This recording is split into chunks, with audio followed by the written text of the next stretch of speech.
Have a nice day. Today is Tuesday, 28th of January 2025. 28th January is celebrated as the birth anniversary of the Lala Lajpat Rai, a veteran leader of the Indian nationalist movement. He was a revolutionary freedom fighter and one of the three Lal Bal Pal triumvirate, the others being Bal Gangadhar Tilak and Bipin Chandra Pal. This day is also internationally famous for the Data Privacy Day. As International Data Protection Day, marking the anniversary of the signing of the Convention for the Protection of Individuals with regard to atomic processing of personal data by the Council of Europe. Raising awareness about the importance of the protecting personal data and privacy rights. Here are some key features. Focus educating people about the data protection challenges, their privacy rights, and how to exercise them. Origin is initiated by the Council of Europe in 2006. Whose significance is that the highlights the need to respect and protect the individual privacy in the digital age. Now, starting the newspaper with the world news, including Coca-Cola orders recall of drinks in Europe due to the safety concerns over the higher level of the cola rate. CDC ordered to end the collaboration with World Health Organization as United States withdrawal looms. New Zealand relaxes visitor visa norms for digital nomads to boost tourism. 8 hostages due to be released by the Hamas in the first phase of the ceasefire deal dead, says Israel. China signals a willingness to repatriate confirmed Chinese nationals from the United States. Trump emphasizes fair trade relations in call with the Moody White House says. Now, briefly, with the Hindu newspaper, we have clashes killed 17 in the DR Congo's Goma as pro-Rwandan forces enter city. Rwandan security officers escort members of the armed forces of the Democratic Republic of the Congo (FARDC) who surrendered in Goma, Eastern Democratic Republic of Congo, following the fighting between the M23 rebels and the FARDC in the Gisenyi, Rwanda, January 27. Artillery fire and gunshots echoed across the major hub in the DRC's mineral-rich east as Kigali has said 5 civilians were killed across the Rwandan border. Clashes in the Eastern Democratic Republic of Congo's besieged city of the Goma have killed at least 17 people and wounded nearly 370, hospital sources said on Monday, January 27, 2025, as the Congolese military fought to hold off M23 forces backed by the Rwandan army. Artillery fire and gunshots echoed across the major hub in the DRC's mineral-rich east as Kigali said 5 civilians were killed across the Rwandan border. There were conflicting accounts over how much of Goma remained under the Congolese control after the M23 armed group and Rwandan soldiers entered the city center on the Sunday, January 26, 2025 night. We are in our beds because we are afraid, Goma resident Lucy told the AFP by telephone. China signals willingness to repatriate confirmed Chinese nationals from the United States. United States President Donald Trump attends a bilateral meeting with the Chinese President Xi Jinping. The department has warned of escalating consequences for Chinese officials, including the visa sanctions for refusal to accept tens of thousands of Chinese nationals in the United States under deportation orders. China said on Monday, January 27, 2025, that it is willing to repatriate confirmed Chinese nationals from the United States as United States President Donald Trump has threatened tariffs and sanctions on some countries if they do not cooperate on accepting the deportees. In recent months, United States Immigration and Customs Enforcement has sent 5 charter flights to China with hundreds of the Chinese nationals deemed not to have a legal basis to remain in the United States. Navigating growth challenges in the Sri Lanka. Peter Bruiser, senior mission chief of the Sri Lanka at the International Monetary Fund, speaks during the International Monetary Fund IMF press conference in the Colombo on November 23, 2024. Sri Lanka is on the precipice of both opportunity and risk and it is crucial that the government charts a path that balances growth with the debt sustainability. Sri Lanka's new National People's Power (NPP) government, led by the charismatic President Anurag Kumara Dissanayake, entered office in the late 2024 at the turning point of the country's economic history. Following default on its external debt obligations in the April month of 2022, Sri Lanka had experienced its worst post-independent economic crisis in 2022-2023. While the economy is stabilizing now, the challenges are far from over. Sri Lanka is the precipice of both opportunity and risk, and it is crucial that the government charts a path that balances the growth with the debt sustainability. Sri Lanka's recent economic outlook offers cause for cautious optimism. Thanks to prudent monetary and financial stability policy by the Central Bank of the Sri Lanka, a $3 billion International Monetary Fund (IMF) program, and $4 billion of Indian aid, the economy appears to have steadied. A debt restructuring deal of $17.5 billion reached with the private bond holders, and China has given Sri Lanka the breathing room it desperately needed. While inflows from the tourism have accelerated, contributing to the recovery of the foreign exchange reserves, in this environment, the new government has inherited a stabilizing economy. With the latest World Bank growth forecasts pointing to the growth slowing from 4.4% in 2024 to 3.5% in 2025. Going towards the Hindustan Times newspaper states that buy more United States security equipment, move towards a fair trade, ties Trump to Modi. Prime Minister Narendra Modi and the Donald Trump shake hands after the introduction during the Howdy Modi event on September 22nd, 2019. Washington President Donald Trump told the Prime Minister Narendra Modi on Monday that India needed to buy the more American security equipment and move towards a fair bilateral trading. Bilateral trading arrangement with the United States, the White House has said this was the first call between the two leaders since Trump took office.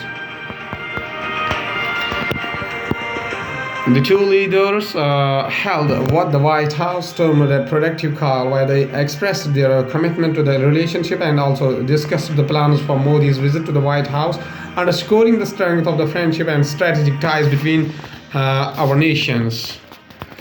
India is understood to be keen on an early meeting between the two leaders, and there is a speculation that Modi, after attending an artificial intelligence AI summit in Paris in the second week of February, may head for a quick visit to the Washington DC for a meeting with Trump.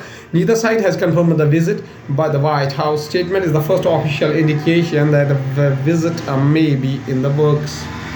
The Indian readout of the call merely mentioned that the leaders agreed to meet soon at a mutually convenient date.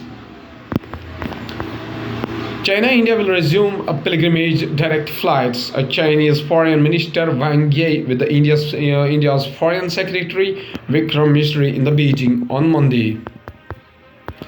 India and China decided on Monday to resume the Kailash Mansarovar Yatra and agreed in the principle to resume direct flights, as Foreign Secretary Vikram Misri met Chinese Vice Foreign Minister Sun Weidong in Beijing to discuss the next steps in the normalizing bilateral ties after a border standoff of more than 4 years. The meeting between the Misri and the Sun marked the revival of the Foreign Secretary Vice Foreign Minister mechanism, the latest in a series of the engagements since the two sides reached an understanding last October aimed at reducing tensions on the line of equal control (LAC). Misri and Sun reviewed bilateral relations and agreed to take certain people-centric steps to stabilize and rebuild ties. The External Affairs Minister said in a statement, the two sides decided to resume the Kailash Mansarovar pilgrimage in the summer of 2025, and further discussions will be held in the modalities in line with the existing agreements. Hindustan Times also states that Uttarakhand first state to bring the Uniform Civil Code into the force. Uttarakhand Chief Minister Pushkar Singh Dhami at an event to announce the implementation of the Uniform Civil Code (UCC) in Dehradun on Monday. Uttarakhand on Monday became the first Indian state to roll out a uniform civil code across the state, with the Chief Minister Pushkar Singh Dhami launching a portal for registration of the marriage, divorce, live-in relationships and wills, and releasing rules for the implementation of the controversial legislation. The move marks a major ideological achievement for the Bharatiya Janata Party (BJP), which rules the Himalayan State Uniform Civil Code (UCC) is a part of the troika of core goals of the BJP. In addition to the Ram Temple and abrogation of Article 370 in Jammu and Kashmir, the Uttarakhand law is expected to act as a model legislation for other states that aim to the implement of the Uniform Civil Code.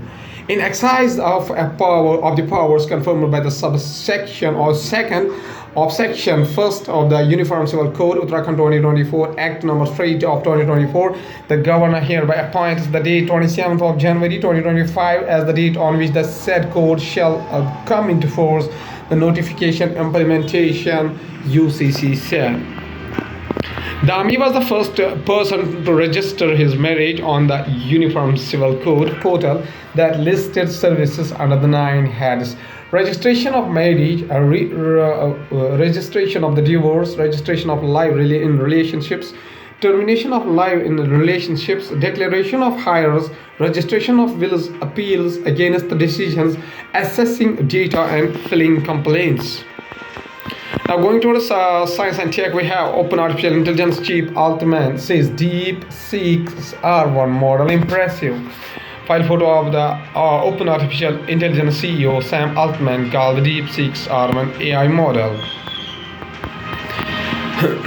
DeepSeek, a low-cost Chinese artificial intelligence model, grabbed global attention last month when it stated in a paper that a training in this DeepSeek V3 model required less than $6 million in the computing power using the lower capability of the NVIDIA H800 chips. Open Artificial Intelligence CEO Sam Altman called the Chinese startup DeepSeek's R1A artificial intelligence model impressive on the Monday, but emphasized that Open Artificial Intelligence believes greater computing power was key to their own success. DeepSeek, a low-cost Chinese artificial intelligence model, grabbed global attention last month when it stated in a paper that training its DeepSeek V3 model required less than $6 million in computing power using the lower capability NVIDIA H800 chips. DeepSeek R1 launched last week is 20 to 50 times more affordable to use than Open Artificial Intelligence 01 model, depending on the task, according to a post on DeepSeek's official WeChat account. DeepSeek's R1 is an impressive model, particularly around what they are able to deliver for the price, Altman said on the platform X. Expert panel clears plan to rebuild Washdaway Teesta Dam in the Sikkim. The new design incorporated a worst-case scenario, meaning the maximum possible rain in the upstream glacier lake modeled by the Indian Meteorological Department in the South Atlantic region over the next 100 years, influencing further downstream modifications. The expert committee recommends reconstructing Teesta 3 Dam in Sikkim with a stronger concrete structure and improved early warning system. 14 months after the devastating glacier lake outburst of flood in Sikkim washed away the Teesta 3 Dam, the state's biggest hydropower project, and killing at least 100, an expert committee of the Environment Ministry has recommended that the dam be reconstructed. Instead of the older structure that was part of the rock and the part of the concrete, the new dam will be entirely concrete. Reportedly, to increase its strength and its spillway will be capable of managing a peak flow of 19,946 cubic meters a second, cubics, twice the capacity of the former dam, which was 7,000 cubics. Tuberculosis incidence in the Karnataka drops by 40% from 2015 baseline. TB has been a notifiable disease in the country since the May month of 2012. The number of TB deaths in the state decreased from 5,115 in 2023 to 3,711 in 2024, keeping in the line with India's ambitious goal of the tuberculosis TB elimination by 2025, 5 years ahead of the Sustainable Development Goal timeline of 2030. Karnataka has reduced 40% of the TB incidence compared to 2015 baseline. The incidence of the TB that was 176 cases per lakh in 2015 has reduced to 104 per lakh in 2024. Although the number of the notifications dropped marginally by 3% in the 2024, the number of TB deaths in the state decreased from the 5,115 in 2023 to 3,711 in 2024, while a total of 78,080 notifications were recorded in 2024, including 28,280 private notifications. Once again, 81,757 and 79,995 notifications were recorded in the 2023 and respectively 2022. TB has been a notifiable disease in the country since May 2012. Despite awareness regarding the mandatory TB notification, a significant number of the private practitioners do not report the cases, and this has led to cases being missed out of the government data. Missing cases which are lost to follow-up are one of the prime reasons for quick spread of the infections. With the vision of the TB-free India, while in the free diagnostic and quality assured treatment are provided to all the TB patients, the state started a 100-day TB case detection campaign on December 7 under the National TB Elimination Program (NTEB). Ansar Ahmed, State Project Director, Integrated Disease Surveillance Program (IDSP), said Karnataka has reached the halfway mark in the eradicating TB. The government of India is aggressively pursuing the goal of the Advancing Sustainable Development Goal targets to ending the TB in India. Targets for achieving this ambitious goal are 80% decline in the annual TB incidence rate. From the 2015 baseline, 90% decline in the death due to the TB from 2015 baseline, and zero catastrophic expenditure due to TB, he said. To achieve this ambitious goal, the National Strategic Plan 2017-2025 has been checked out under the NTEP, early diagnosis of the individuals with the TB through the high quality testing and proactive community outreach to the find missing cases in the vulnerable population is major goal of NTEP, Dr. Ahmed said. Online news publishers join a copyright suit in Delhi High Court against open artificial intelligence maker of ChatGPT. News organizations around the world grapple with the consequences of the large language models and controversial chat agents being trained on their data, often scraped from the internet without any agreements in hand. The DNPA, representing several mainstream media organizations, including The Hindu, says that open artificial intelligence training ChatGPT on its members' content threatens the intellectual property rights of the publishers.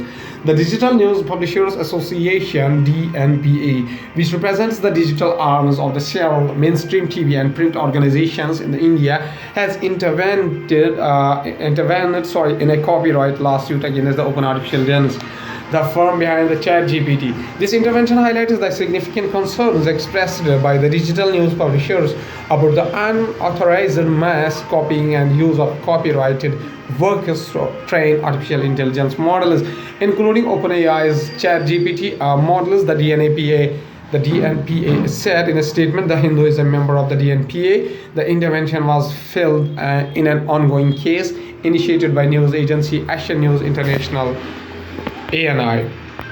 World Health Organization (WHO) urges government to prioritize leprosy elimination. In 2023, 182,850 new cases were reported from the more than 100 countries, with 95% of those concentrated in the 23 global priority countries.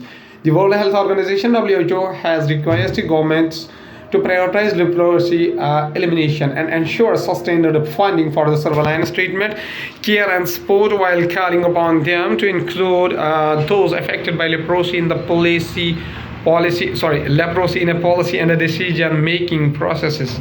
Celebrated annually on the last Sunday on January, World Leprosy Day serves to raise the awareness about the leprosy, a neglected tropical disease, and inspire the global community to unite it to eliminate it. As we observe World Leprosy Day 2025, we reaffirm the commitment to this year's theme, Unite, Act, and Eliminate Leprosy. Saima Wazid, Regional Director, World Health Organization, Southeast Asia, said. Now, at last, there's a famous personality of India whose full name is Mary Teresa Bojaziho. Birth anniversary 26th August 1910 up to 5 September 1997, better known as Mother Teresa or Saint of Teresa, was an Albanian Indian Catholic nun, founder of the Missionaries of the Charity, and is Catholic saint born in Skopje, then part of the Ottoman Empire. She was raised in the devotedly Catholic family. At the age of 18, she moved to Ireland to join the Sisters of the Loreto and later to the India, where she lived most of her life and carried out her missionary work. On 4th September 2016, she was canonized by the Catholic Church as a Saint Teresa of Calcutta. The anniversary of her death, 5 September, is now observed as her feast day. Mother Teresa founded the Missionaries of the Charity, a religious congregation that was initially dedicated to serving the poorest of the poor in the slums of the Calcutta. Over the decades, the congregation grew to operate in over 133 countries as of 2012, with more than 4,500 nuns managing homes for those dying from HIV, AIDS, leprosy, and tuberculosis, as well as running soap kitchens, dispensaries, mobile clinics, orphanages, and schools. Members of the order that vows that of chastity, poverty, and obedience, and also professed a fourth vow to give a wholehearted free service to the poorest of the poor. Mother Teresa received the several honors, including the 1962 Ramon Magsaysay Peace Prize and the 1979 Nobel Peace Prize. Her life and work have inspired books, documentaries, and films. Her authorized biography, written by Navin Chawla, was published in 1992, and on the 6th September 2017, she was named a co-patron of the Roman Catholic Archdiocese of Calcutta alongside Saint Francis Xavier. However, she was also a controversial figure, drawing criticism for her staunch opposition to the abortion, divorce, and contraception, as well as the poor conditions and lack of the medical care or pain relief in her houses for the dying. Mother Teresa says a very famous quotation. She says that do not wait for leaders, do it alone, person to person. She also says that if we have no peace, it is because we have forgotten that we belong to each other. Okay, thank you.